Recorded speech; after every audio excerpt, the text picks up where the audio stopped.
Halo teman-teman semua, balik lagi sama gue Gema Saputra. Nah, kali ini gue mau nge-review Smart Band dari Xiaomi Mi Band 4. Gue udah pakai ini mungkin lebih dari 1 bulan atau 2 bulan. Dan gue pengen tahu, gue pengen berbagi gimana perasaan gue pakai Mi Band 4 ini. Terus bisa nggak sih, masih worth it nggak sih di tahun 2020 tuh pakai Xiaomi Mi Band 4 ini? Gimana kan saingannya ada Samsung Fit E, kemudian ada Vieta Boom, Vieta Fit Me Lite, kayak gitu-gitu. Nah, coba ayo kita lihat aja dan review dari gue gimana pemakaian gue selama 1 atau 2 bulan, dan juga apa aja sih fitur-fitur dari Xiaomi itu. Ayo, mari kita lihat.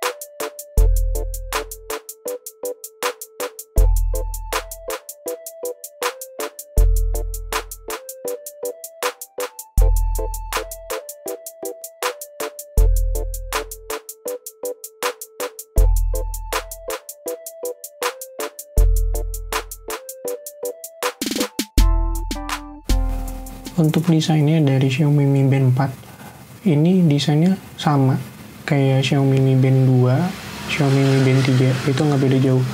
Desainnya itu mirip kayak Smart Band pada lainnya gitu, pada umumnya. Nah, jadi desainnya tuh ya standar-standar Smart Band lah. Nah, untuk spesifikasinya Xiaomi Mi Band 4 tuh beratnya cuma 22,1 gram. Kemudian dia juga udah water resistant. Kemudian resolusinya 120x240 dengan tipe layarnya AMOLED. Nah, ini nih yang bikin ngebedain Xiaomi Mi Band 4 sama dengan versi sebelumnya Xiaomi Mi Band 3, yaitu layarnya yang udah AMOLED. Kemudian juga sensornya tuh dia ada banyak, ada accelerometer 3 sumbu, giroskop 3 sumbu, sensor detak jantung, kemudian ada sensor kedekatan kapasitif, dan juga konektivitasnya Bluetooth 5.0 dengan baterainya 135 mAh.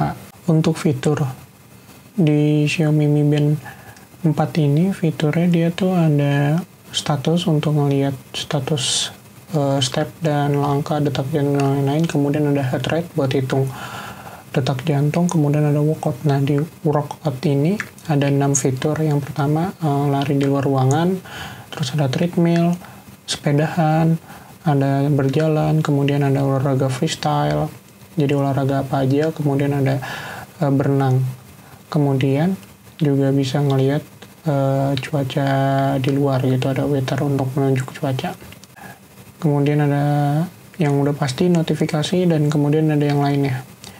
Dan kemudian untuk daya tahan baterainya, kalau menurut gue sih itu mesti diatur sih. Jadi di setting, terus kemudian ada brightness. Nah, itu diatur. Kalau misalkan makin terang layarnya, itu makin boros baterainya. Tapi kalau misalkan baterainya brightness-nya diturunin, baterainya tentu makin awet. Kalau gue biasanya pakai di brightness-nya tuh di tengah-tengah, itu daya tahan baterainya sampai 7 hari.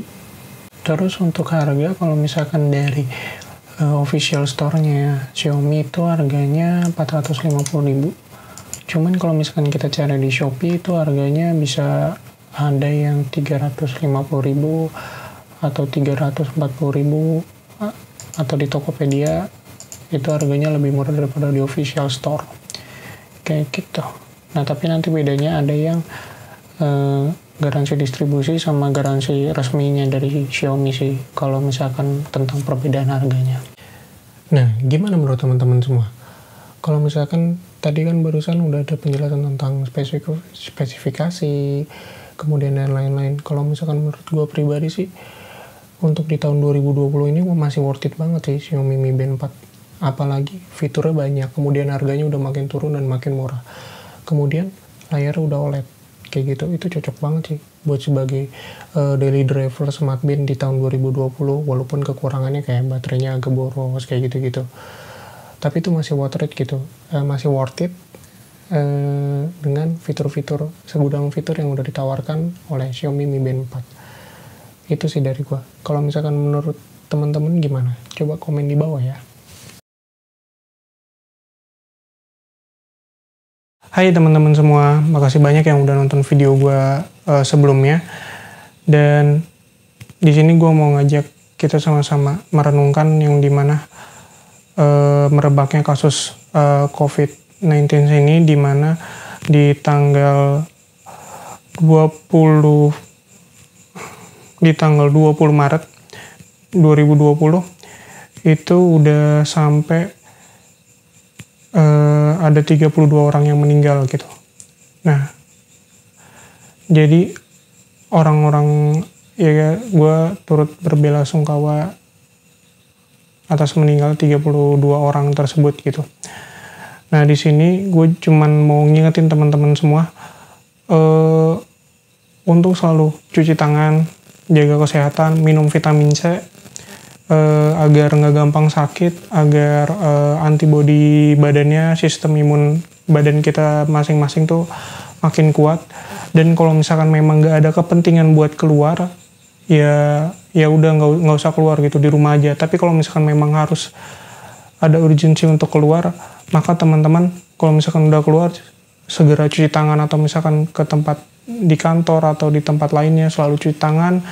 Jaga kesehatan. Kalau misalkan merasa sakit, mending di rumah aja, di kamar, istirahat biar sehat lagi gitu.